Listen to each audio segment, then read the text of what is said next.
Ժորժան բարի լույս, բայց իմացաք, երբ Նիկոլ Փաշինյանը Եվրոպական պարլամենտի Ստրասբուրգյան շենքում ճոռոմաբանում էր Հայաստանի եվրոպական ապագայի եւ ԵՄ-ին անդամակցելու մասին, նա եւ եվրոպացի դեպուտատները այդ պահին շատ լավ գիտեին, որ կես ժամ հետո լինելու է մի կարևորագույն փաստաթղթի շուրջ քվեարկություն Եվրոպական պարլամենտում, որը կոչվում է Եվրոպական միության ընդլայնման ռազմավարություն։ Ես գտա այդ փաստաթղթը։ Այդ փաստաթղթում ոչ մի խոսք չկա այն մասին, որ Հայաստանը ունի Եվրոպական միության անդամության հեռանկար։ Այնինչ Բալկանների, Մոլդովայի, Ուկրաինայի պարագայում դա գրված է մի քանի տեղ եւ պարզ տեքստով։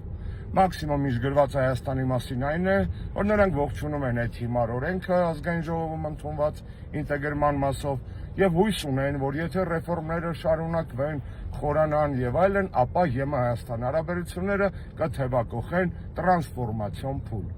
Որևէ հեռանկար եվրոպական անդամության մասին չկա Հայաստանի շուրջ։ Եվ Նիկոլ Փաշինյանը այդ մասին պետք է որ իմանար։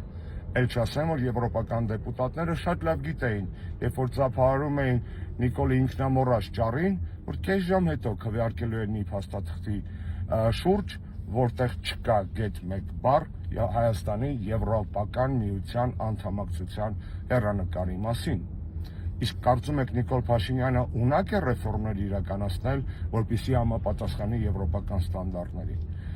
Ընդամենը մեկ օրինակ բերեմ։ Ավիացիոն ոլորտում Հայաստանը արդեն 4 տարի է գտնվում է Եվրոպական միության սև ցուցակում։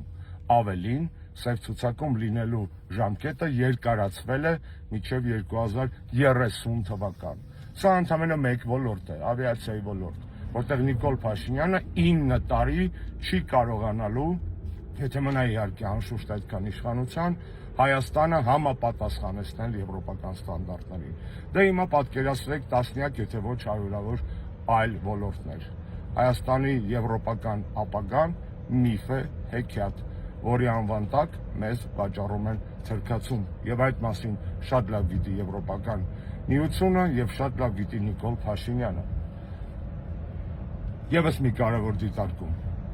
Այդ փաստաթղթում գրված է, որ Եվրոպական միության անդամ չեն կարող դառնալ երկրներ, որոնք ժխտում են ցեղասպանությունները։ Պատկերացնում եք, Հայաստանի այսօրվա իշխանությունները ժխտում են փաստացի հայոց ցեղասպանությունը, ոչ միայն երկրից դուրս չհետապնդելով այն ճանաչման հեռանկարը եւ առաքելությունը, այլ նաեւ երկրի ներսում պատժելով ցեղասպանության ինստիտուտի տնօրենին հեռացնելով նրան պաշտոնից։ Եվրոպական միությունը մեզ չի խաբում, մեզ չի խոստանում եվրոպական ապագա։ Մեզ խաբում է Նիկոլը, իսկ եվրոպացիները դա ընդամենը ողջունում են։ Բարոյականության հարց է։